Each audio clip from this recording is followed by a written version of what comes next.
va faire un exercice d'isolation. C'est souvent ce qui est le plus difficile pour les élèves, c'est d'avoir un mouvement par exemple très rapide avec les pieds et très lent avec le bras ou la main ou les doigts.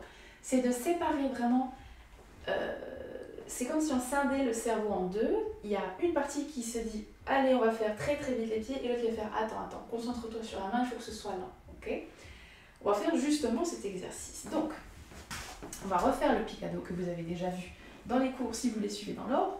Je rappelle que c'est planta, tacon, tacon, planta, tacon, tacon. Ok? De dos, je refais. 1, 2, 3, 4.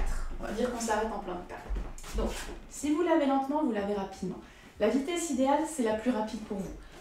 On va en définir une par défaut, mais vous pouvez aller bien plus vite si vous en êtes capable. Sinon, faites-le lentement et au fur et à mesure, vous montez la vitesse. Donc, on va dire qu'on va faire 1, 2, 3, 4. Ok? Et on s'arrête sur le planta. Donc, petit secret. Le secret de l'isolation, c'est de savoir, d'avoir la mémoire musculaire tellement bien formée quand vous faites, par exemple, le picado, que vous n'avez pas besoin de penser au mouvement de pied et vous n'avez qu'à penser au mouvement de main. Donc, ce qu'on va faire pendant ce picado rapide, c'est faire juste un petit floréo, ok? Donc, imaginons. Donc, l'autre main est sur la hanche, je viens ici. Si vous voulez, vous pouvez vous pencher un petit peu vers l'avant, peu importe.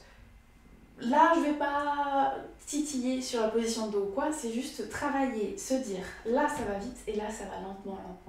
On va passer à la pratique, puisqu'il n'y a pas de meilleur exercice que la pratique et la répétition.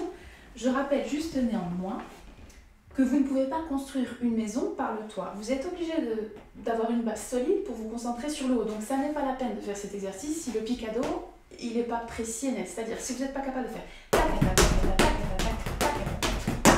nettement, précis, bien séparé, c'est pas la peine de mettre le bras. Si par contre vous y arrivez, alors là vous êtes les bienvenus.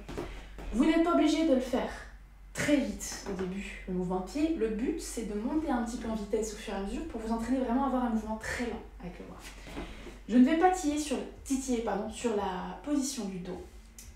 Vous pouvez, si vous voulez, être très droite ou vous pouvez vous pencher légèrement comme ça.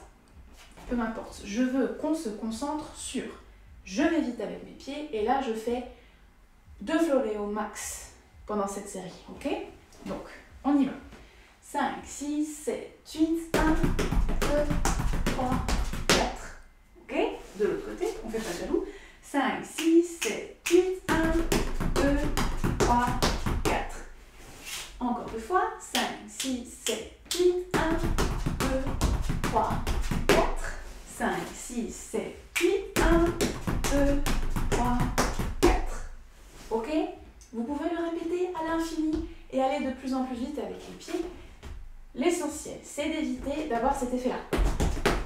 Ok? Où on pense aux doigts en même temps et du coup, les pieds, ça, c'est une catastrophe et la main fait une bêtise aussi. Le but, c'est vraiment de se concentrer uniquement sur la main pour avoir un beau mouvement avec les doigts bien détachés, avec le beau mouvement de poignet comme on l'a vu, pour que, peu importe la vitesse, il y a un mouvement qui soit lent et qui soit complètement différent de la vitesse de vos pieds.